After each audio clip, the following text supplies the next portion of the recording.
नाम दान। कोई दान नहीं देगा, कर्जा देगा, उसको बोलो 5 टका 10 टका अवश्य ला के देगा। उसको दान दे बोले तो दान दिया तो क्या बोले, सोचे मन में मैं दाता है, मैं बहुत बड़ा है, मैंने दिया है, तुम क्या देगा। ईश्वर ने शरीर दिया है, ईश्वर चाह करके तुमको बुद्धि दिया है, मन दिया है, इंद्रिया, अच्छा परिवार, गुरु समाज दिया है, तो उसको क्या देगा। तो ये सोचना चाहिए कि ईश्वर मेरे से करके ले रहे हैं, ऐसा भाव जिसको है वो उद्धार हो जाएगा। पर ऐसा भाव नहीं है भी लोगों में। उनको लगता है दान दिया तो गया, अरे दान दिए तो आया, छुपाए तो गया। जितना भी तुम छुपाएगा वो सब दूसरों का, जितना तुम बांटेगा वो तुम्हारा। कि प्रकृति में एक बीज डाला तो वो 1000 देता है फल, प्रकृति देता है, तो ये धर्म नहीं देगा, तो 100 गुना बढ़ के आएगा। तुम दुख दिया तो दुख भी आएगा, सुख दिया तो सुख भी आएगा। जैसा कर्म किया है काय वाचा मानसा, जो शरीर से किया है तो उस शरीर को व्याधि मिलेगा, और मन से किया तो मन को व्याधि मिलेगा, और वाणी से किया तो निंदा मिलेगा। तो ऐसा जैसा कर्म काय वाचा मानसा, त्रिकरण, 3 से कर्म होता है। वाणी से बोला जाता है, पहला उत्पत्ति करता है उसका कर्म का, फिर वो मन में बीज डालता है मानसी कहा, फिर मन में बीज डाला, मन कभी छोड़ेगा नहीं, समय देखकर वो बाहर आता है, क्रिया रूप बन जाता है। काय वाच मानसा त्रिकरण शुद्धि बनेगी यंत्वलिवन गुरु शंभलिंगा। तो ये 3 करण शुद्धि रहना चाहिए, तभी गुरु प्रसन्न होता है। काय वाच मानसा 3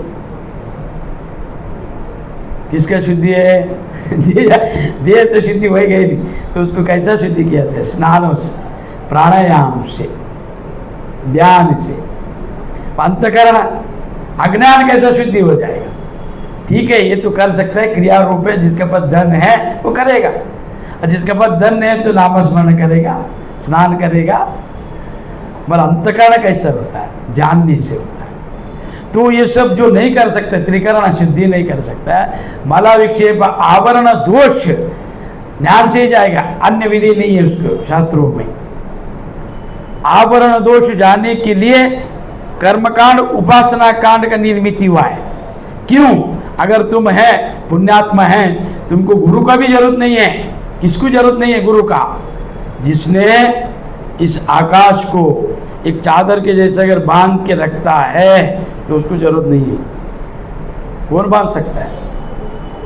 तो तुम्हारा देह किसी का भी देह हो तो वो देह मलमूत्र से ही बनेगा, अन्य से नहीं। खाना हुआ जो भोजन है, भोजन का पचा हुआ जो है सप्त धातु में वीर्य है, तो वो जननेन्द्रिय से जाता है ना, जनना उसको बोला है, जन्म देने वाला। तो बीच कारण देय, तो कारण देय जब तक नहीं जानेगा स्वरूप को, तो वो आवरण को निकाल देने से प्रकाशित होता है ज्योति। ऐसा तत्वमसि, तत्वम असि वही मैं हूँ, ऐसा जान लिया, फिर वो मुक्त हो गया। तो वो जानने के लिए वो बताने वाला है गुरु। और ऐसा गुरु का तुम पूजा अर्चना नहीं कर सकता है तो देहि ब्रह्मा भवेत् तस्मात् तत्कृपाया अर्थ वदामि तत्। तो ये नहीं कर सकता है। सर्व पापा विशुद्धात्मा श्री गुरु पाद सेवनः। तो दान धर्म नहीं कर सकता है, मत करो। तो गुरु है, सदगुरु है, तुम्हारा दीक्षा दिया तो उनको बुलाकर पाद सेवना, तो उनके पैर को ये ब्रह्मा विष्णु महेश के स्वरूप मानना चाहिए। और गुरु जंगमा लिंगमा ऐसा बोला। गुरु यानी गुणातीत रूपातीत अज्ञान को नाश करने वाला जो स्वरूप है ब्रह्म रूप से उनको गुरु बोला है। तो गुरु का पादुका, उनको पादुका बोला है। जो आदमी निस्वार्थ होकर परिवार को त्याग कर, कोई अपेक्षा नहीं है उनको, वो केवल तत्व को, धर्म को, ज्ञान को प्रचार प्रसार करने के लिए जो चलता है उसका नाम है पादुका। उसको बोला जाता है पादुका। पैर नहीं बोलते गुरु का, उसको बोला जाता है पादुका। तो पादुका का अर्थ क्या है? जो अग्नि में प्रज्वलित है। वो जब संन्यास दीक्षा लेते हैं तो उनको एक मंत्र दिया जाता है, उससे वो उनको जला लिया जाता है। पूरा अग्नि का मतलब मंत्रों से, फिर वो अपना पिंडदान करके सर्वस्व का त्याग करके, उनको कोई संबंध नहीं, केवल सन्यासी माँ और गुरु के सिवा ईश्वर को भी नमस्कार नहीं करना चाहिए, और गुरु से नमस्कार करके लेता है, सम्मान करके लेगा तो पाप लगता है, पाप लगता है।